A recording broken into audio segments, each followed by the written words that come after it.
안녕하세요. 총각입니다. 이번 시간에는 저번에도 한번 다룬 적 있는 주제에 대해서 조금은 좀 다른 측면에서 좀 이야기를 해보려고 합니다. 법에 보면 이제 고의자해행위라고 하고요. 우리 이제 실무적으로 상담을 많이 받는 경우는 이제 자살한 경우에 대해서 좀 말씀을 나누고자 합니다.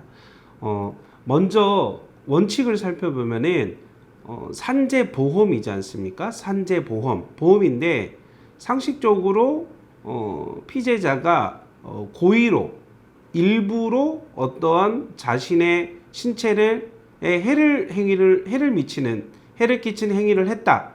그러면은 그거는 사실 보상을 해주는 것이 합리적으로 봤을 때 타당하지 않은 것 같습니다. 맞죠? 그런데 우리 법에는 늘 예외가 있어요. 그래서 법에는 원칙적으로 뭐 고의라든가 범죄 행위 이렇게 해서 발생한 업무상 재해에 대해서는 인정하지 않는다. 즉 산재보험급여가 지급되지 않는다라고 이야기를 하고, 다만 대통령령으로 즉 일정한 경우에 한해서는 자해행위를 할지라도 이를 보상해 준다라고 규정하고 있는데요. 굳이 뭐 법을 자꾸를 하나하나 읽기보다는 크게 이제 세 가지 측면으로 세 가지 요건을 규정하고 있습니다. 첫 번째로는 업무가 원인이 돼서 정신 이상행위, 정신 질환이 발생되는 거예요. 즉 업무가 원인이 되어 정신 질환이 발생하여서 치료를 받았거나 받고 있던 중에 그 의사가 정신 이상 행동에서 자해행위를 한 경우. 두 번째로는 업무상 재해로 요양 중인 자가 업무상 이유로, 업무상 원인으로 정신 이상이 발생하여 그 상태에서 자해행위를 한 경우.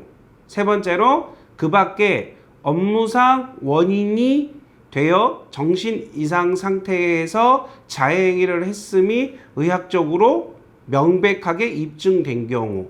자, 그러면 이 세 가지 요건을 살펴봤는데요. 이 세 가지 요건의 공통적인 게 뭐였죠? 업무가 원인이 되어 자해행위를 하였거나 하여야 하는 거죠. 그렇죠? 그래서 업무가 원인이 되어 내가 그 재해자가 정신질환이 발병하였거나, 또는 업무상 재해로 요양 중인 자가 업무가 원인이 된 정신 이상 상태에서 자해행위를 하였거나, 또는 이게 없어도 되는 거예요. 없고 사후적으로 자해행위를 한 자를 판단받더니 의학적으로 충분히 뭐가요? 업무가 원인이 돼요. 업무상의 정신적 스트레스, 정신적 이상 상태가 유발될 수 있을 거라고 누가 의학적으로 인정이 돼야 된다는 거예요. 자, 결론적으로 말씀을 드리면, 자, 원칙은 뭐죠? 자해행위, 일부러 내 몸을 해하거나 내가 극단적인 선택한 경우는 산재보험이 발생되지 않는다. 산재보험의 효과가 발생되지 않는다. 이게 원칙이고, 다만 예외적인 경우를 우리 대통령령으로 정하고 있는데, 그거의 핵심은 뭐라는 거죠? 업무가 원인이 돼요. 업무상의 이유로 이상 상태에서 자해행위를 해야 되는 겁니다. 그리고 이 업무가 원인이 되었다라는 거는 크게 두 가지로 볼 수 있을 것 같습니다. 이거는 이제 뭐 법적인 어떤 규정이 아니고 제가 나름의 판단하는 기준인데요. 자, 어떠한 자해 행위, 즉 어떤 업무상 재해라는 시점이 있으면 이 이전에 이미 뭐에 관련해서 업무상 스트레스 관련해서 내가 정신 이상 상태에 이르렀다. 즉 정신질환이 발생했다. 이런 경우가 있을 수 있고, 자, 또 두 번째로는 이 자해행위 이후에 사후적이죠. 사후적으로 과연 이 사람이 어떠한 극단적 행위를 선택한 것에 대해서 업무상 스트레스가 극심했다. 이거를 입증해야 될 것 같습니다. 자, 그렇다면 우리가 봤을 때는 어떤 게 조금은 더 유리할까요? 그렇죠. 이 극단적인 선택을 했고, 즉 사전에 이미 내가 업무상 스트레스 때문에 업무가 원인이 되어 정신과 치료를 받았다는 것, 즉 정신건강의학과죠. 여기서 치료를 받고 있었다 하면은 조금 더 이게 입증이 쉬워질 수 있다라는 거죠. 이제 단편적으로 봤을 때는. 그리고 두 번째는 어떤 게 조금 좀 우리가 좀 주의를 해야 되냐면은요. 자, 정신질환이라는 거는 우리가 어떠한 칩처럼 이거는 업무상 이후에 스트레스를 딱 넣었더니 이게 정신질환이 오고 그 외의 원인들 뭐 대인관계 그죠? 뭐 가정문제, 뭐 부부관계일 수도 있고요. 자녀와의 갈등, 뭐 여러 가지 문제들이 있을 수 있잖아요.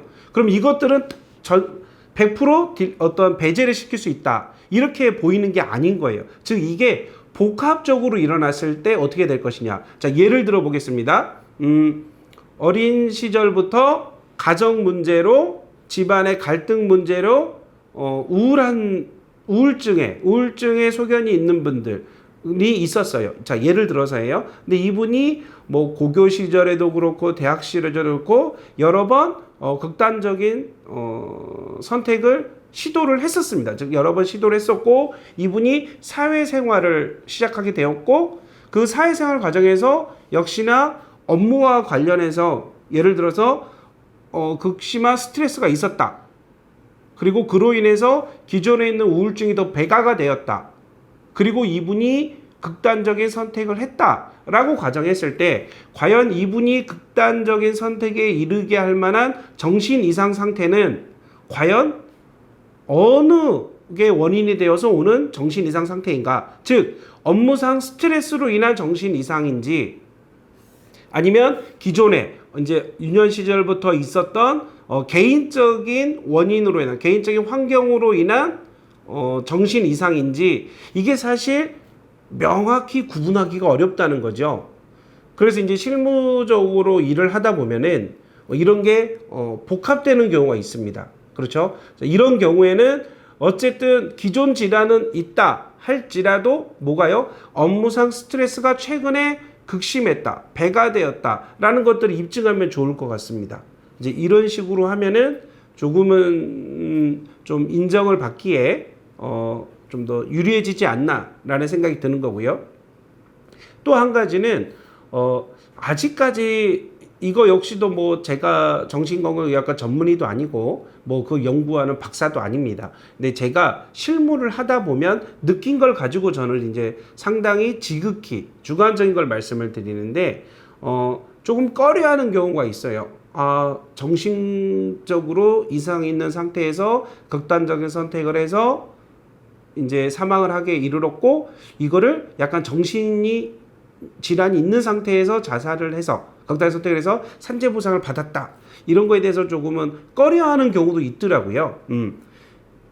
그런 경우도 있는데요. 제가 봤을 때는 그럼에도 불구하고 이거를 나는 적극적으로 산재 신청을 하고 싶다 하시면은 일단 확인해 보셔야 될 게 정신건강의학과에 가서 혹시 치료를 받은 내역이 있는지 근데 거기에 또 의사와 여러 가지 문진 과정에서 회사 생활에 힘든 어떤 어려움을 혹시 토로한 내용이 있었는지를 살펴보셔야 되고 또 정신과를 잘 가기 싫으면은 다른 뭐 일반 병원 가서 뭐 가정의학과 이런 데 가서 약을 드시는 분들도 저는 봤거든요. 예. 근데 이제 그게 뭐 옳다 그르다 이런 문제는 아닙니다. 그래서 이런 것들도 데이터들도 한 번쯤은 찾아서 좀 증명할 때 활용을 해야 된다고 생각을 합니다. 끝으로 드리고 싶은 말씀은 어쨌든 극단적인 선택은 어쨌든 본인 책임이라고 보여지니까 그분은 산재가 된다는 게 이해가 안 된다라고 생각할 수 있어요. 맞아요. 그래서 원칙적으로는 대원칙은 산재를 인정해주지 않습니다. 하지만 예외적으로 그 극단적인 선택에 이르를 정도로 얼마나 힘들었으면 업무 관련해서 스트레스가 얼마나 심했으면 이런 결정을 했을까라는 걸 생각해 보시고 법적으로도 그런 어떤 구제받을 수 있는 길은 열려져 있다라는 거를 꼭 좀 알아두셨으면 좋을 것 같습니다. 예, 감사합니다.